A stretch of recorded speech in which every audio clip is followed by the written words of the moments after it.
Hey, I'm Alex Radical from Board Game Co, and today I'm reviewing Chronicles of Crime Cryptid Cases from Lucky Duck Games. This is a prototype, all rules and components will change. Also, I'll say I avoided spoilers by just kind of this is not a real case. I played a real case, but this is like, random stuff thrown out, just to avoid any spoilers for you. Also, I'll have a link to the crowdfunding campaign down below, and then speaking of cases over here, I will say that I'm still calling this a review, but take it with a grain of salt because I've only played this once because there's only one case in here. There's only a single case in here. The reason I'm comfortable calling this a review is because I have played a lot of Chronicles of Crime in general. I've only played one case of Cryptid Cases because that's all the prototype has. So it's a review of Chronicles of Crime, Cryptid Cases, but take into account that's based on a lot of plays of Chronicles of Crime and one play of Cryptid Cases. With that said, I'm going to give you a general overview of what this game is, as if you're not familiar with Chronicles of Crime at all, because honestly you could explain this game very quickly. The general premise is you are trying to solve a case. We have Cryptid Cases over here, you're trying to solve a case. You're trying to figure out who done it, what happened, who was the victim, who was related to who, why was this there. There's a bunch of questions that you're going to be asked when it's time to solve the case, and your conversations, your detective skills will give you the information, or hopefully have given you the information to answer those questions. So it's basically talk to a lot of people, scan a lot of locations, scan a lot of items, scan a lot of people. I'll explain the sequence of how that works soon, and then hopefully that sequence, that gathering of information will give you the tools to need that when you go to the app and you check solve the case, you are able to answer all the questions correctly. Speaking of which, this is an app-based game. It's heavily reliant on an app. You're going to be utilizing an app in order to scan things. The general premise is you start off with like none of this stuff on the board. You have like your headquarters, whatever case that might be. You often have a single person that you're starting to talk to. But then from there, the nature of scanning things, scanning these QR codes in the corner, scanning the various people you can talk to, those are going to unlock information for you. Because you're given a general premise. What are you doing? What's going on? Why are you in this small town in America? Who died? Who's dying? Who went missing? And then from there you start talking to people. You start talk to your detective back at home who assigned you the case. They'll tell you that, hey, you can go to location D because location D has that woman that was spotted around the crime scene. You walk to location D and then you start talking to her and you ask her, hey, what about her? You scan her, which will open up a conversational dialogue with her, and then you can scan whatever else you want. What about that old guy who was by that, that other location? What about those animals over there? What about those weird marks you've seen all over town? You have those different conversations with people by scanning the people and then scanning the things you want to talk about. You can also move to location by scanning the location. When at a location, depending on the location, often you have the opportunity to review a scene. Something happened. What's going on? Why is there a dead body lying on the floor? At which point the app opens up, and either in virtual reality or just on the app itself, you get to look around trying to find various things. You'll look around. You'll see you'll see a gun hanging on the wall. You'll see a bunch of bottles off to the side, at which point you'll go through this evidence deck, either by describing it to your fellow players or just doing it after if you're playing solo, and you'll try to find, oh, there's bottles. I saw bottles, and you'll scan that, and the app will tell you, oh, those were meaningless. You don't need to add that to the clue board. Or alternatively, you'll scan, where's that gun? There's a melee weapon. Maybe there's a knife hanging on the wall, and you say, okay, great, I got a knife over here, and you put that down. The app says, great, you found something. You put it on your board. Now, every single interaction in this game takes time. Every single thing you do, every single thing you talk to, everyone you talk to something about, all these things take time. Time is the resource you are working with. But also, as you play, things are changing. You might wander to this forest and talk to her, and then head back to town to talk to him because she told you about him, but then the next time you head back to the forest, suddenly there's someone else now new in the forest. There's a new person there. Maybe this person's gone, and maybe that's where there's a new body, and maybe he killed her, maybe not. This is where you're going to go through this entire case, trying to figure out what happened through the progression of moving around, talking, returning to the crime scenes when prompted, and then having a general sense of what's going on in the story.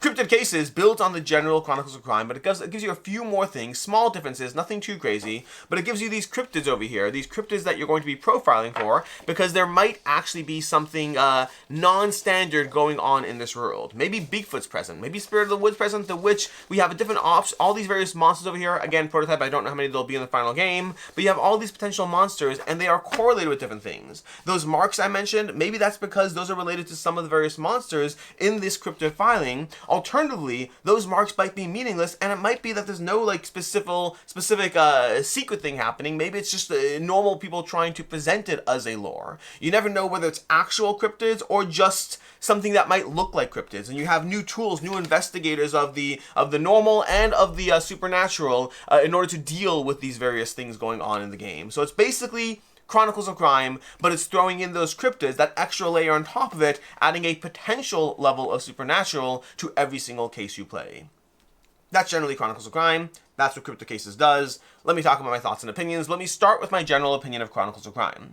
My general opinion of Chronicles of Crime, the base structure of it, having played, again, multiple iterations of the game, is I have had some very good sessions of Chronicles of Crime where I was very impressed with what the game was doing, but overall I find it to be a lot of pointing and clicking and a lot of just trying to almost guesswork. Okay, I'm going to talk to this person, but I'm going to talk to this person and I'll ask them a question about them. I'll ask them a question about the kitchen utensils. There's a lot of general guesswork present in the game where you're trying to just figure out what is it that you should talk to the person? And all these general guesswork things take time. And so as much as there is a cohesive storyline going on here, I've never loved the fact that it's a lot of pointing and clicking. Some of it feels like you're making these reasonable judgment calls as to what to point and click at, and others feel like you're just kind of guessing what's going on. Like, I'll talk to them about that small child. Maybe that small child has something to go off of. And if you ignore the random guesses, very often you miss out on key information. And if you only if you check every random guess, then you're giving up time. And so I've never found that to be a strong degree of cohesion in terms of the intuitive guesswork that you would need, intuitive detective work. And so overall, while it does weave a compelling story and an interesting, let me find out what happened here, from a gameplay mechanic standpoint, I've never felt particularly rewarded for playing it. I've just felt like I'm playing almost a choose your own adventure where I'm just the detective in the story. I'm not succeeding, I'm not being better, I'm just spending time as my limited resource and then just pointing and clicking at as many things as possible until I figured out who done it. Cryptid Cases, unfortunately, doesn't change that for me.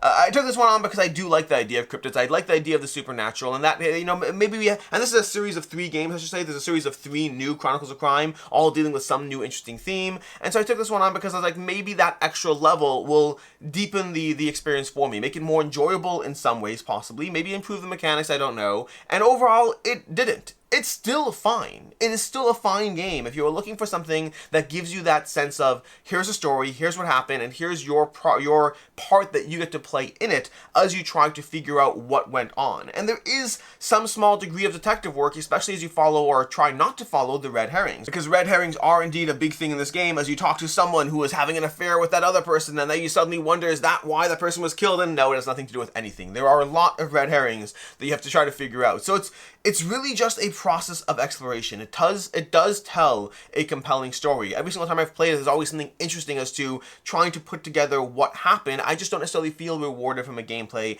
aspect, from a decision-based aspect. I don't feel rewarded, and Chronicles of Crime Cryptid Cases doesn't change that for me. I will say the one thing I did like more about Cryptid Cases that was interesting is that potential premise as to, and it kind of adds to the story aspect. It adds a layer to the story that I enjoy, where you're trying to figure out as you play, not just who done it, but is this a real cryptid case, or is it something that just appears to be so? The idea that Bigfoot might actually be a culprit in a manner of speaking, or the idea that there's a bunch of people putting on giant shoes and making it look like Bigfoot.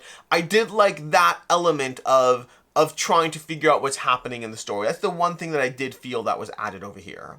So overall, if you like Chronicles of Crime, I think you'll like Cryptid Cases. It feels like a Chronicles of Crime game. Well, I guess maybe you have to like Cryptids too. I'm not entirely sure there. But if you like Chronicles of Crime, I think this delivers more Chronicles of Crime with an interesting theme. If you didn't like Chronicles of Crime, I don't think this significantly changes your experience of that. I've enjoyed going through this, but I've enjoyed it the same way I did Chronicles of Crime. Overall, my general rating of this one is going to be a 3 out of 5. It is still an experience that I have had fun with the story aspect of what's happening, but it's also still an experience where I don't feel rewarded with the mechanics of what's going on. If you're looking for other game recommendations, definitely check out Destinies from Lucky Duck Games if you want a different, it's not really a full-on mystery, but there is a degree of that finding yourself in the story with much more mechanics going on in that one. And then if you want a game that's similar to what Chronicles of Crime is trying to do, but probably my favorite from these types of games is Suspects. Suspects is a similar kind of concept. Overall, the same complaints and the same things I like and the same things I don't like to a certain extent will be present in Suspects, but I will say from all the detective style games that do this, Suspects is my personal favorite. In any case, and until next time, I'm Alex Radcliffe from Board Game Co. I hope you found this review helpful, and as always, I hope you have a good one.